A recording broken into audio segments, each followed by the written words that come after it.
तो चलिए सर, आज हम बात करेंगे मोस्ट इम्पॉर्टेंट लाइव क्लास की, जो कि होने वाली है मैराथन क्लास आपके ट्रिपल सी अप्रैल एग्जामिनेशन को लेकर के। तो जैसा कि पता है आपको, अप्रैल के जो एग्ज़ाम के एडमिट कार्ड हैं वो डिक्लेयर हो चुके हैं। तो जिन लोगों ने डाउनलोड नहीं किए ये वीडियो देख लीजिएगा, इसमें प्रोसेस आपका बताया गया है। ठीक है, 22 तारीख से आपके एडमिट कार्ड जो है प्रिंट होना स्टार्ट हो गए हैं। और एग्जामिनेशन की जो डेट है यहाँ मेंशन की गई है, आपको पता है 27 अप्रैल से लेकर के 30 अप्रैल के बीच में आपकी एग्जामिनेशन है। तो इसके लिए तैयारी आपको कहाँ से करनी है, ये तो आपकी वीडियो मैराथन आज चलेगी। साथ ही आपको चैनल पर जाके इस प्लेलिस्ट पे क्लिक करना है और इसमें आपको एमसीक्यू की प्लेलिस्ट मिल जाएगी, triple C MCQ practice set in Hindi. ये प्लेलिस्ट आपको फॉलो करनी है, इसी से आपका जो है ईजिली ए बी सी जो भी आप ग्रेड चाहते हैं ईजिली मिल जाएगा। जितना ज़्यादा आप प्रैक्टिस करेंगे उतना अच्छा ग्रेड आपका बनेगा। साथ ही बहुत से बच्चों ने कोर्स भी ज्वाइन किए हैं जो कि पेड कोर्स हैं आपके ट्रिपल सी एमसीक्यूज़ के। आप इस नंबर पे व्हाट्सएप करके वो कोर्स को ज्वाइन कर सकते हैं। आपके लिए चैप्टर वाइज यहाँ पे सारी पीडीएफ नोट्स अवेलेबल हैं। आप पीडीएफ को ओपन करिएगा, यहाँ पे आपके सामने एमसीक्यूज़ आएंगे, आप इसकी प्रैक्टिस कर सकते हैं। साथ ही इसमें वही क्वेश्चन है, वही ऑप्शन के साथ आपको एग्जाम में देखने को मिलेंगे। ठीक है, तो इसमें मोर देन हमने कोशिश की है 5000 प्लस आपको इसमें क्वेश्चन आंसर प्रोवाइड किए गए हैं। तो चलिए देखते हैं आज के जो क्वेश्चन हैं। इसमें हम दो चैप्टर मेजली कवर करेंगे, चैप्टर 1 और चैप्टर 2, यानी कि आपका इंट्रोडक्शन और साथ ही आपका विंडोज़। इसमें दो टॉपिक हम कवर करेंगे एक साथ। ठीक है, तो मैराथन होगी, 100 क्वेश्चन आपको इसमें देखने को मिलेंगे। तो पहला क्वेश्चन बताइए, यहाँ पे ऑप्शन और हिंदी इंग्लिश दोनों हमने इसमें लिख दिया, तो इशू आपको नहीं होना चाहिए। ए फ्लॉपी डिस्क कंटेन, यानी कि फ्लॉपी डिस्क आपकी शामिल करता है किस प्रकार की सर्कुलर एक्टिविटी को, यानी कि इसमें लिखा गया है केवल सर्कुलर ट्रैक्स होते हैं उसमें, या फिर सेक्टर्स होते हैं, या फिर बोथ सर्कुलर और सेक्टर दोनों होते हैं, या फिर नन ऑफ द अबव। तो देखिए इसमें सर्कुलर ट्रैक्स भी होते हैं और सेक्टर्स भी होते हैं, तो बोथ ही ऑप्शन इसमें होते हैं। तो थर्ड वाला ऑप्शन इसमें देखिए सही बन जाएगा, बोथ सर्कुलर ट्रैक्स और सेक्टर, यानी कि दोनों ही इसमें संभावित संभावनाएं होती हैं। तो ऑप्शन हो जाएगा सी। ठीक है, नेक्स्ट देखिए, which of the following are latest IT gadget, निम्नलिखित में से कौन सा नवीनतम आईटी गैजेट्स कौन सा है। तो इसमें ऑप्शन है pen and camera, drone camera, both A and B, या नन ऑफ दी अबव, उपरोक्त में से कोई नहीं। तो देखिए अभी पेन और कैमरा भी आपका लेटेस्ट गैजेट में है और ड्रोन कैमरा तो लेटेस्ट में है ही, तो दोनों ही ऑप्शन इसमें वेरी करेगा, तो ऑप्शन हो जाएगा बोथ ए एंड बी। ठीक है, नेक्स्ट है, what is restarting A previously started computer is called, यानी कि पहले से जो आपका कंप्यूटर शुरुआत स्टार्ट था उसको दोबारा से शुरू करने की जो प्रक्रिया होती है उसको किस प्रकार से अवगत किया जाता है। तो यहाँ पे देखिए ऑप्शन दिया गया, वार्म बूटिंग बोला जाता है, कोल्ड बूटिंग है, लॉगिन ऑफ, या फिर शट डाउन। शट डाउन करेंगे तो आपका कंप्लीटली आपका शट डाउन हो जाएगा। ठीक है, लॉगिन ऑफ करेंगे यानी कि आपका लॉक स्क्रीन वाले मोड पे रहता है। अब दो ऑप्शन बचे इसमें, वार्म बूटिंग और कोल्ड बूटिंग। तो जब भी सिस्टम आपका ऑफ रहेगा उसको आप फिर से ऑन करेंगे तो उस समय वहाँ पे क्या बूट होगा, वार्म बूट कहलाएगा आपका। ठीक है, तो ऑप्शन हो जाएगा ए, वार्म बूटिंग प्रोसेस को बोला जाता है। किस कंडीशन में, जब आपका कंप्यूटर पहले से शुरू रहता है उसको आप दोबारा चालू करते हैं तो उस केस में क्या होता है, वार्म बूटिंग होती है। तो बेसिकली आपका फ़ैन है वो एक बार बंद होकर चालू होगा, सिंपल सा। नेक्स्ट है, माउस में जो बटन की संख्या कितनी होती है, अच्छा क्वेश्चन है। देखिए तो माउस में आपकी जो है बेसिकली 3 बटन भी हो सकती हैं, देखिए, और 2 भी हो सकती हैं। तो 2 हो गई आपकी लेफ़्ट राइट, ठीक है, और एक कभी कभार स्क्रॉल बटन भी होती है, बीच में भी आपके 3 बटन दी जाती हैं। तो जिस कारण से बोथ ऑप्शन ठीक हो जाएगा, ए एंड बी, यानी कि 2 या 3, 4 नहीं मिलेंगे आपको। तीसरी जो रहेगी वो स्क्रॉल बार आपका रहेगा, जो कि वर्टिकल हॉरिजेंटल आपके लिए कर्सर को मूव करने के लिए यूज़ किया जाता है। पीएनजी का फुल फॉर्म बेसिकली पूछा गया है यहाँ पे, पोर्टेबल नेटवर्क ग्राफिक्स। तो देखिए ऑप्शन ए हो जाएगा, पोर्टेबल नेटवर्क ग्राफिक्स। ठीक है, पीएनजी क्या है, बेसिकली इमेज का नेम है। ठीक है, इमेज का फॉर्मेट है। नेक्स्ट है, बीसीडी क्या होता है, what is the full form of BCD. तो बीसीडी आपका होता है बाइनरी कोडेड डेसिमल, क्या हो जाएगा, बाइनरी कोडेड डेसिमल। नेक्स्ट है, who is the father of, तो आपको father of the computer Charles Babbage आपका काफ़ी बार पूछा जाता है ये। ठीक है, ट्रिपल सी एग्जाम में अधिकतर बेसिस ये बार ये पूछा गया है। ठीक है, नेक्स्ट है, किलोबाइट में 1 मेगाबाइट बनता है, यानी कि कितने किलोबाइट मिला के 1 मेगाबाइट बनता है। तो 1 MB पूछ रहा है, बेसिकली इस प्रकार से आंसर आप दे सकते हैं, 1 MB में कितने KB होते हैं, KB है ये आपका। तो 1 MB में कितने होते हैं आपके, 1024 KB होते हैं। ठीक है, तो ऑप्शन हो जाएगा डी। नेक्स्ट है which computer is used in railway reservation system में। तो रेलवे रिजर्वेशन सिस्टम में मेन फ्रेम कंप्यूटर आपके यूज़ किए जाते हैं, ठीक है, मेन फ्रेम कंप्यूटर। नेक्स्ट है व्हाट इज़ हाइब्रिड कंप्यूटर। तो हाइब्रिड कंप्यूटर आपके क्या है बेसिकली, तो हाइब्रिड कंप्यूटर वे कंप्यूटर होते हैं जिसमें एनालॉग और डिजिटल दोनों ही उपयोग किया जाता है, यानी कि बोथ एनालॉग और डिजिटल, ठीक है, तो वो हो जाएंगे हाइब्रिड आपके। जैसे कि आपका वे प्रोटीन में आपका होता है कंसनट्रेट और आइसोलेट मिला के बनता है हाइड्रोलाइज, उसी प्रकार से है एनालॉग डिजिटल मिला के यहाँ पे बनना है हाइब्रिड, ठीक है। नेक्स्ट है what was use to calculate processing speed in the fourth generation of computer. तो फोर्थ जनरेशन के जो आपके कंप्यूटर सिस्टम थे उसमें जो स्पीड थी गणना की वो किस प्रकार से मापी जा रही थी यहाँ पे, तो इसमें हो जाएगा पीको पर सेकंड में मापी जा रही थी। किसमें, पीको पर सेकंड। अभी आपके माइक्रो, नैनो और बहुत सारे स्पीड आ गई यहाँ पे, ठीक है।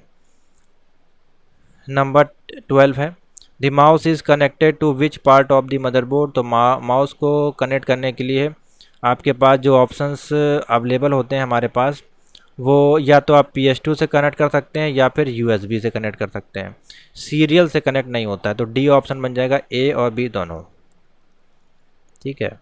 नंबर 13 है in which generation was the graphical user interface developed. तो ग्राफिकल यूज़र इंटरफेस जो आपका वो किस पीढ़ी में आपका विकसित किया गया था। तो ग्राफिकल यूज़र इंटरफेस आपका जो है वो 4th जनरेशन पीढ़ी में आपका डेवलप किया गया था। तो ऑप्शन हो जाएगा 4th जनरेशन। नेक्स्ट है 14 in which generation was Microsoft Windows invented. तो माइक्रोसॉफ्ट विंडोज़ आपका जो है वो इन्वेंटेड किया गया था, 14 नंबर है, बी हो जाएगा 4th जनरेशन कंप्यूटर में, ठीक है।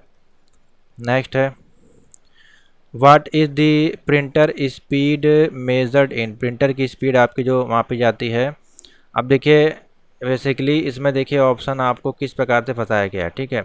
बेसिकली डॉट पर इंच इस प्रकार से रहती है, ठीक है।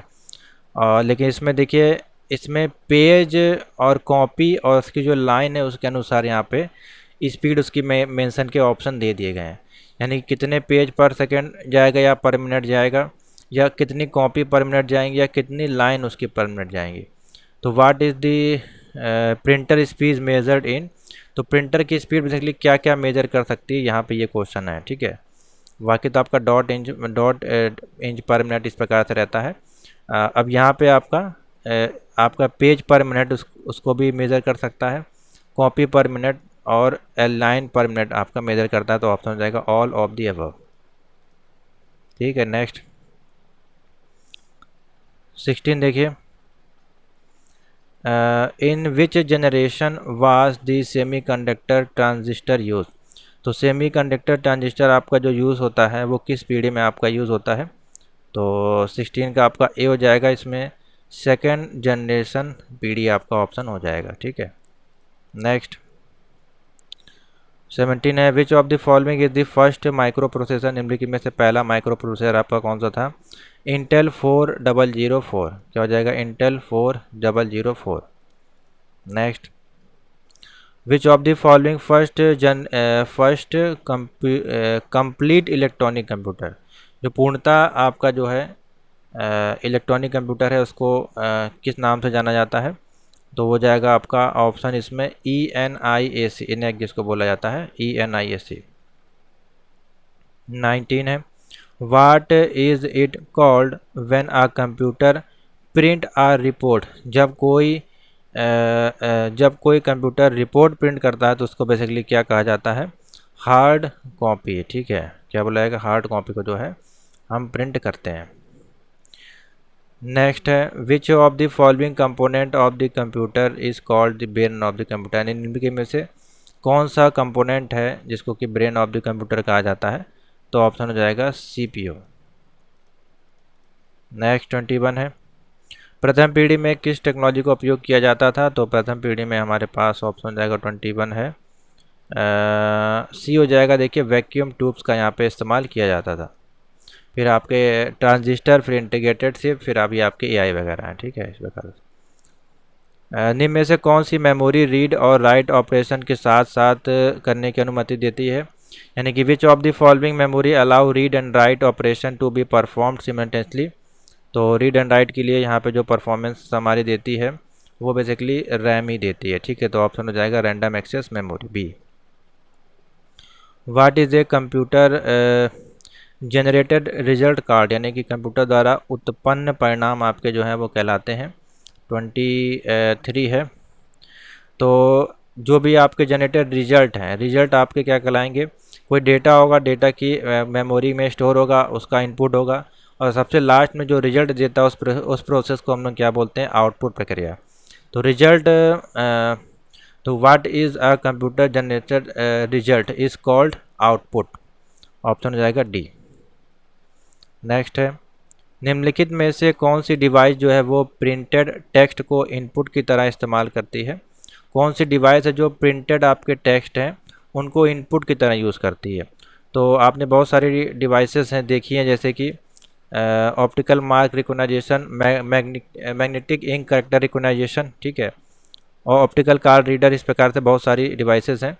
तो कौन सी डिवाइस है जो यहाँ पे प्रिंटेड टेक्स्ट है, तो कोई टेक्स्ट है उसको रीड करना है, ठीक है, उसको रीड करने के लिए OCR डिवाइस का यूज़ किया जाता है, ठीक है। बाकी ये आपके OMR हो गई, जो OMR के गोले होते हैं आपके रिजल्ट उसको फिल करने के लिए, या आपके बैंक के जो चेक्स हैं उसको, और कोई किसी भी प्रिंटेड टेक्स्ट को इनपुट करने के लिए OCR मशीन का इस्तेमाल किया जाता है। निम्नलिखित में से सबसे कॉमन पॉइंटिंग इनपुट डिवाइस कौन सी है। तो basically most common pointing input device pointing है। पॉइंटिंग करने के लिए यहाँ पे जो है बेसिकली हमारे पास माउस होता है, इसमें कि ट्रैक बॉल या फिर पॉइंटिंग होती है या लेज़र होती है। तो हो जाएगा pointing device is called mouse, ठीक है। नेक्स्ट है, what is the name of India's first super computer. तो इसमें हो जाएगा 26 है, परम 8000, ठीक है, परम 8000। नेक्स्ट है, गणनाकार के लिए निम्नलिखित में से किसका प्रयोग किया जाता है, यानी कि which of the following is used for calculation work के लिए सी, अर्थमेटिकल लॉजिकल यूनिट का इस्तेमाल किया जाता है। तो ऑप्शन मिल जाएगा ALU। Which of the following is the fastest largest and most expensive computer. निम्नलिखित में से सबसे तेज़, सबसे बड़ा और सबसे महंगा कौन सा कंप्यूटर हमारे पास है। तो आप बताएंगे सुपर कंप्यूटर, ठीक है, डी ऑप्शन हो जाएगा। नेक्स्ट है, निम्न में से आउटपुट डिवाइस जो होती है आपकी क्या संभव करती है, यानी कि which of the following output device make possible. तो आउटपुट डिवाइस आपकी जो पॉसिबल करती है वो आपके डेटा को टू सी डेटा को देखना और प्रिंट करने का काम बेसिकली करती है। आउटपुट का काम यही है, डेटा को देखना, उसको प्रिंट कर देना। तो ऑप्शन हो जाएगा ए। आउटपुट कभी स्टोर नहीं करेगा, इनपुट डेटा होगा वो प्रोसेस करके आपका मेमोरी में स्टोर करेगा। निम्नलिखित नहीं, नेक्स्ट है, what is the blinking symbol of on a computer, यानी कि कंप्यूटर मॉनिटर पर जो ब्लिंक करने वाला चिन्ह होता है वो क्या होता है। तो आपने देखा होगा आपका कर्सर है इस प्रकार से डंडे की आकार में रहता है, वो ब्लिंक करता रहता है जब भी हम किसी टेक्स्ट के पास रखते हैं।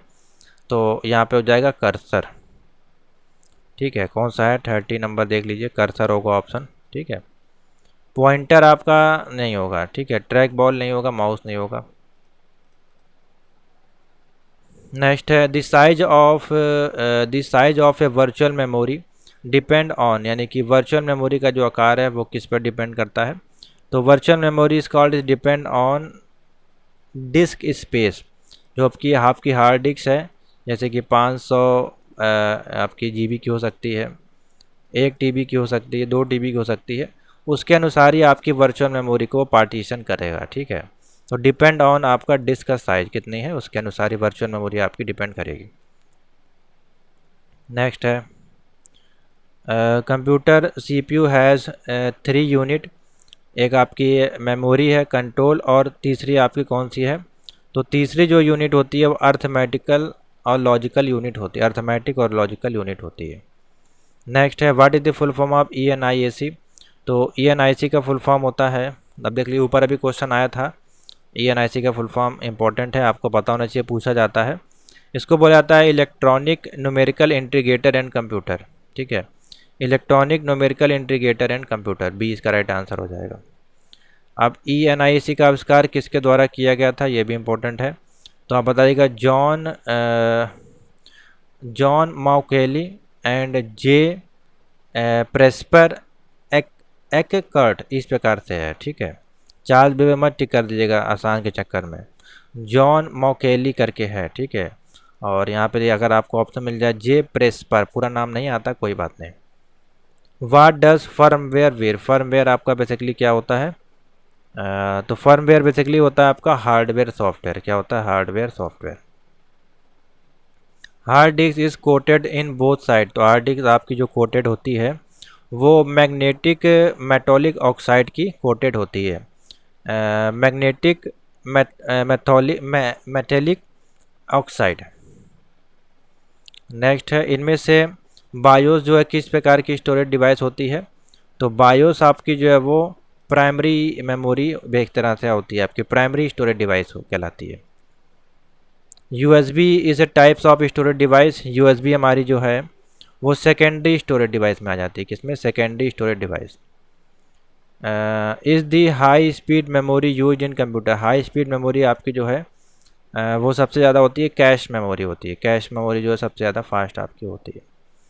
प्रोसेस डेटा के सेट को कहा जाता है, तो प्रोसेस डेटा के सेट को कहा जाता है जो भी आपका डेटा प्रोसेस है, तो वो आपका क्या करेगा, आपको इन्फॉर्मेशन डायरेक्टली प्रोवाइड कर देगा, क्योंकि वो ऑलरेडी प्रोसेस है, स्टोर है, आपको ओपन करना है, वो आपको इन्फॉर्मेशन प्रोवाइड करेगा, यानी कि process data is called information.